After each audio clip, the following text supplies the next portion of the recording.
Hi, my name's Pete Krutoff. I am a user experience architect with Intel, as well as the team lead for the OpenStack UX project. Um, what I'm going to talk about today is the OpenStack client validation study that happened in Barcelona about 2 months ago now. In addition, Ju Lim also participated in this, as well as Dean Troyer. As you know, Dean is actually a technical committee member as well as a PTL for the OpenStack client. And I'd specifically like to thank him because he was very, very involved in this usability study, and um, it made it so much easier to do. So, and one other thing, a word of warning, there's probably going to be a few pauses. I may stutter a little bit, possibly even swear. Um, but we're not looking for production quality here. We're looking to go over some results. So I hope you will stick with me.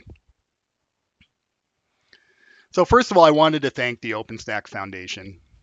Um, they actually provided a facility to run this study at the Barcelona Summit, which is not insignificant, of course. Um, and they also provided a facility for the API study that we also conducted. So I really do want to reach out and thank them for their support. So a couple of things, what is the OpenStack client? So the really verbose description of it is that the OpenStack client is a command line client for the OpenStack, brings the command set for compute, identity, image, object storage, and block storage APIs together in a single shell. Um, so that's sort of the verbose description that you probably find in documentation. The way I like to describe it is it's the one client to rule them all. Um, And what did we do? So we had 7 operators were asked to complete a um, set of 9 common tasks using the OpenStack client, right? So that's volume properties, that sort of thing. In addition, operators were asked to answer a series of questions before and after the study. Typically, the ones before really to get kind of a sense of, what experience have they had previously with the OpenStack client? What version of OpenStack are they currently using? That sort of thing. And after the study, it was really about their overall experience using the client. Um, and that would span tasks rather than be task specific.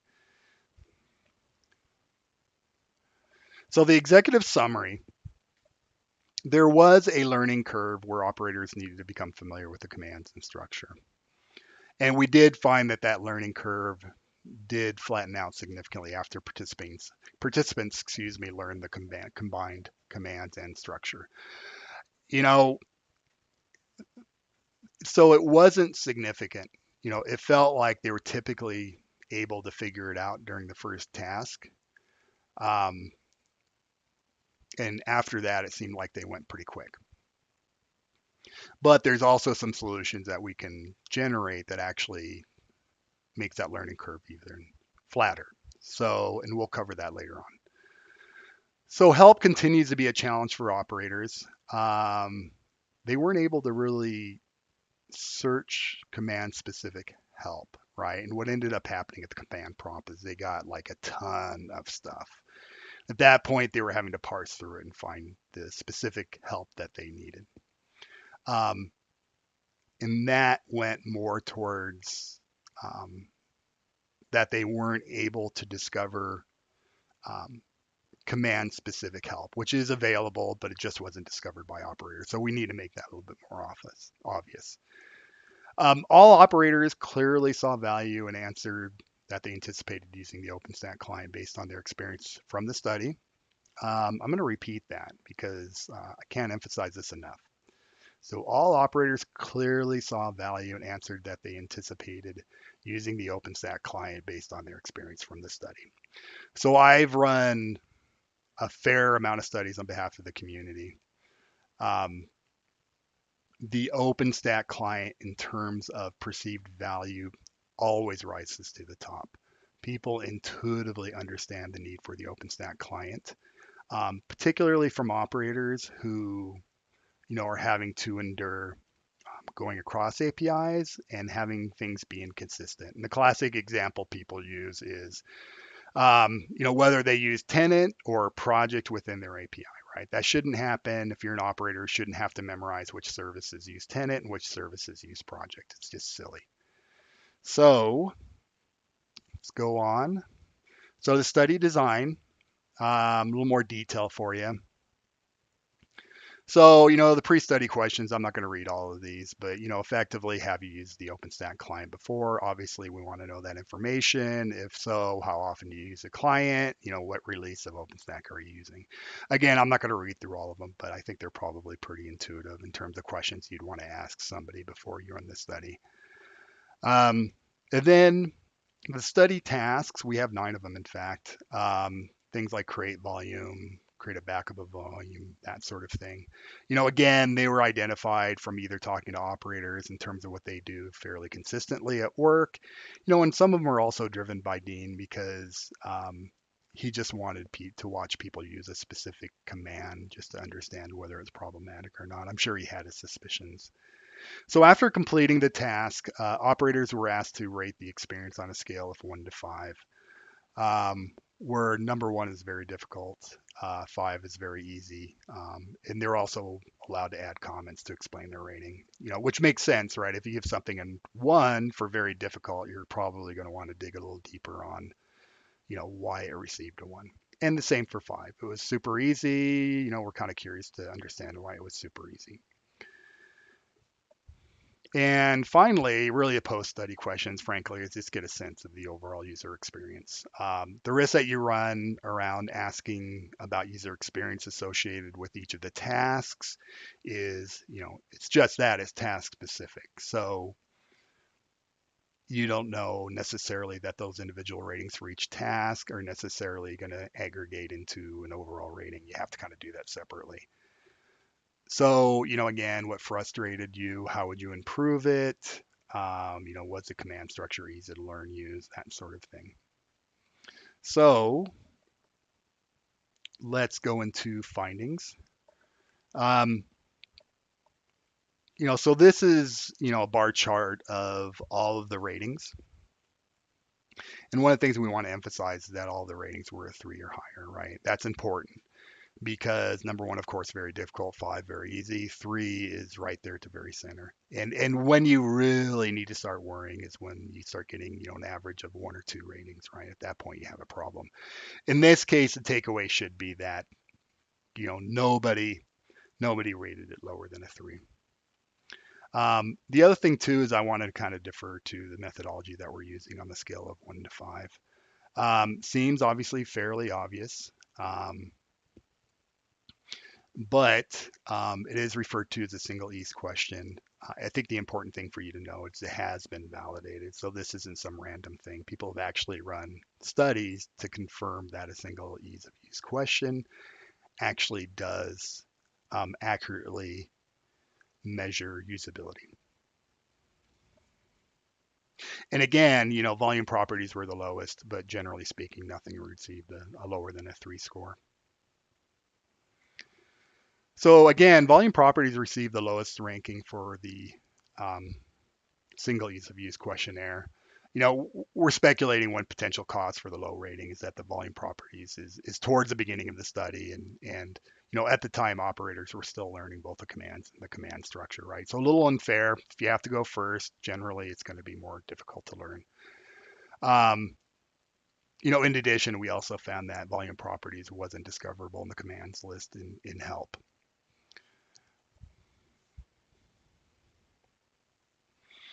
So we did find that there was a learning curve associated with the command and structure.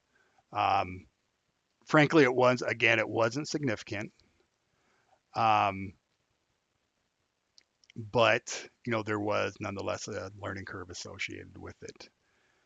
I like this quote over here now that I'm looking at it. It says, with more examples, having generic explanation is good, but having a good old example is always helpful to understand the explanation itself in context, right? I can't emphasize that enough. They struggled with command. So one of the things is that they did struggle with command specific help. And they didn't discover the command that would have provided command specific help. And in this case, the call would have been OpenStack help and then command. And they would have gotten very, very specific help for that command. Unfortunately, they didn't discover it. And so when they typed in help, they got, pages of stuff for each of the possible commands. The other thing too is again, operators did struggle to find relevant information quickly in the online docs. It's an information architecture issue related to discoverability, and there has been some conversations both during the study and if you will hallway conversations I had with operators around wanting use case specific examples to provide context. And again, I think I already hit this analogy, but great to have a dictionary, great to have a book on grammatical structure, but at the end of the day, you're probably going to want to see something that combines both of them so you can sort of put it together in your head. We're not providing that. So, and again, we did ask after the study whether it anticipated using the OpenStack client, after the study. And it was 100% yes. Nobody said they didn't anticipate using it. Everybody saw the value, of course. And yeah, I think it's pretty obvious. The other thing, too, is not necessarily related to this study, but worth mentioning is, operators indicated that they do use several interfaces. 3 of the operators indicated that they use all 4. 6 of the operators indicated that they use at least 3 of the interfaces. And this is consistent with our previous study in Austin, where we asked the same question. The reason I'm surfacing this is, within the community, there's sort of this belief, again, that advanced users use APIs. If you're a salty dog, you use an API. If you're a newbie, you use a graphical user interface. And what we're finding is that's actually not the case. What we're speculating is that the interface that you use is driven heavily by use case. So for example, if you're going to launch an instance, for the first time and you really need that information, for example, about your images, you may want to go through the graphical user interface because generally speaking, it provides richer data for things like the images. If you know what image you want to use, you don't really need information for that instance because you know it all, you've done it 100 times before, then you're probably going to go to the API because it's a little bit quicker. Or, if you're launching a series of instances, right, with different images, different flavors, then you may also end up using the API as well. And in that case, you're probably going to write a little script, save it on your desktop, if you will, then run it whenever you need to create a bunch of instances. So recommendations and additional research. So this is always the fun part. So the recommendations is, we should be adding an operator quick start to the OpenStack client documentation page. Should be discoverable immediately. And again, it should land on, use case based examples to tie the commands together into a single code snippet, right? So it includes both codes and structure. And if it's use case based, the nice thing about that then is they can always copy it out of documentation, go in there and change some of the variables, but at least they have something they can use. We have to improve discoverability of help within the client. And another way we should frame this, in fact, is we want to improve the discoverability of command-specific help within the client. Help was discoverable. They didn't know that they could find command-specific help. And again, I mentioned this before, but again, the problem that we were having is we were looking over the shoulders at the screen, and then when you type in help, you get a lot of content. Suddenly, you're having to kind of parse through there and find specifically what you wanted. The other thing too, and this is really an ask from me to the community, which is we really need to increase development on the OpenStack client.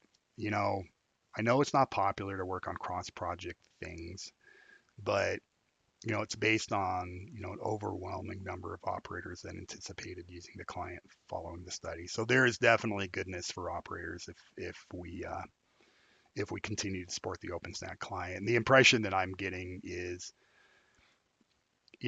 one of the barriers, some of the things that we covered right now aren't really barriers. But one of the barriers to adoption of the OpenStack client is it just needs more commands. Um, as to prevent people from having to go back and forth between the client and the APIs because maybe there's not a command in the client. So, in terms of additional research, what I'd like to do is validate whether adding a use case based code snippets to the documentation decreases the learning curve associated with the OpenStack client. So, we are reaching out to Lana over the docs team. Um, to create a draft OpenStack client documentation page that actually includes the use case based snippets. Um, and as we have with the other two studies, you want to include a link to the documentation as part of the study introduction, right? But in this case, it would be the draft client, or excuse me, the draft documentation with the snippets. Um, and of course, we want to use the same study tasks that we did in Barcelona, um, just to make sure that we're being consistent so we can compare the results. And then again, compare the data collected to the previous study, particularly the qualitative data, see if their comments change um, based on the inclusion of the use case based snippets. So I think that's it. This wasn't a long presentation. There are some additional results. I'm not going to cover that because that's going to be another 45 slides, kind of boring stuff, anyways. So appreciate your time. Thanks so much. And I hope this was some value to you.